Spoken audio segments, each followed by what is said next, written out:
أعوذ بالله من الشيطان الرجيم. وعلمناه صنعة لبوس لكم لتحصنكم من بأسكم فهل أنتم شاكرون. ولسليمان الريح عاصفة تجري بأمره إلى الأرض التي باركنا فيها وكنا بكل شيء عالمين.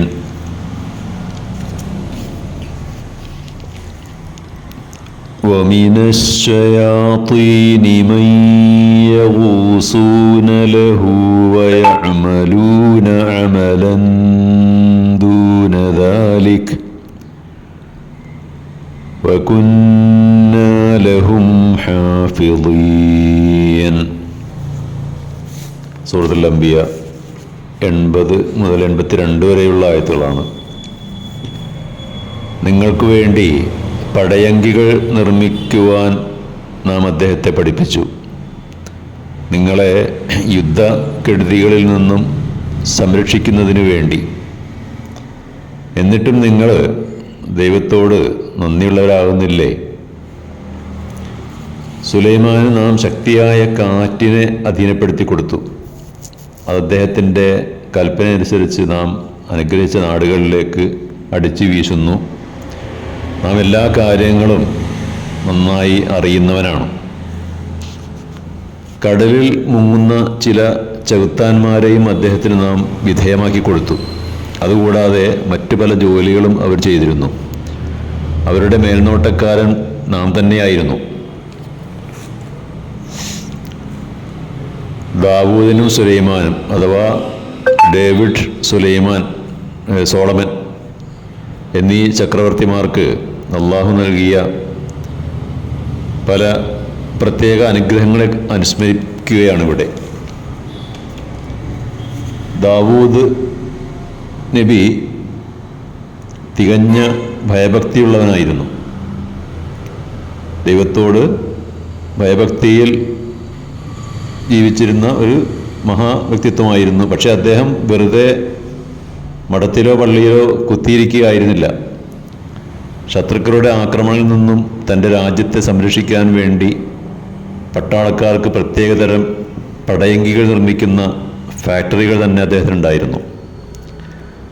അതിൻ്റെ ടെക്നോളജി ദൈവമാണ് അദ്ദേഹത്തിന് ദിവ്യ സന്ദേശത്തിലൂടെ നൽകിയത്. തന്മൂലം തൻ്റെ പട്ടാളക്കാർക്ക് ശത്രുരാജ്യങ്ങളെ കീഴടക്കുവാൻ അനായാസം കഴിഞ്ഞിരുന്നു. ദൈവത്തിൻ്റെ ഒരു യഥാർത്ഥ അടിമ കേവലം ഒരു സന്യാസിയായി ജീവിക്കുകയല്ല, മറിച്ച് തൻ്റെ കഴിവുകൾ സമൂഹത്തിനും രാഷ്ട്രത്തിനും ഉപകരിക്കുന്ന രൂപത്തിൽ വിനിയോഗിക്കുന്നവനാണ്. ദാവൂദിൻ്റെ ജീവിതം അതിന് ഉത്തമ ഉദാഹരണമാണ്. ഇനി അദ്ദേഹത്തിൻ്റെ മകൻ സുലൈമാൻ നബിയാണെങ്കിൽ അദ്ദേഹത്തിനും ധാരാളം അനുഗ്രഹങ്ങൾ ദൈവം നൽകിയിട്ടുണ്ട്. അതിലൊന്ന് കാറ്റിൻ്റെ ശക്തിയായിരുന്നു. ചെങ്കടൽ വഴി തെക്ക് കിഴക്കൻ രാജ്യങ്ങളിലേക്കും പടിഞ്ഞാറൻ നാടുകളിലേക്കും പായ്ക്കപ്പലുകളിൽ ചരക്കുകൾ കയറ്റി അയച്ചിരുന്നു. കൂടാതെ സുശക്തമായൊരു നാവിക സേനയും അദ്ദേഹത്തിനുണ്ടായിരുന്നു.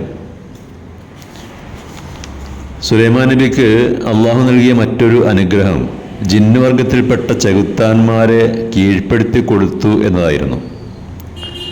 വളരെ ഭാരിച്ച ജോലികളൊക്കെ നിമിഷ നേരം കൊണ്ട് ചെയ്യുവാൻ കഴിവുറ്റവരായിരുന്നു അവർ.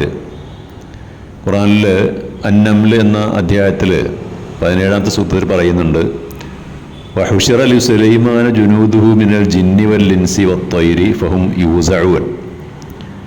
സുലൈമാന് വേണ്ടി ജിന്നുകളുടെയും മനുഷ്യരുടെയും പറവകളുടെയും സൈന്യങ്ങൾ സംഘടിപ്പിക്കപ്പെട്ടിരുന്നു. അങ്ങനെ അക്കാലത്തെ മഹത്തായ ഒരു വൻശക്തിയായിരുന്നു അദ്ദേഹത്തിൻ്റെ സാമ്രാജ്യം. പക്ഷെ അദ്ദേഹം ഒരിക്കലും അഹങ്കരിക്കുകയോ അക്രമവും അനീതിയും പ്രവർത്തിക്കുകയോ ചെയ്തില്ല. സത്യത്തിലും നീതിയിലും ധർമ്മത്തിലും അധിഷ്ഠിതമായ മഹത്തായ ഒരു ഇസ്ലാമിക ഭരണമാണ് അദ്ദേഹം കാഴ്ചവെച്ചത്. ലോകത്തുള്ള സകല ഭരണകർത്താക്കൾക്കും മാതൃകയായി വർത്തിച്ചു അദ്ദേഹം.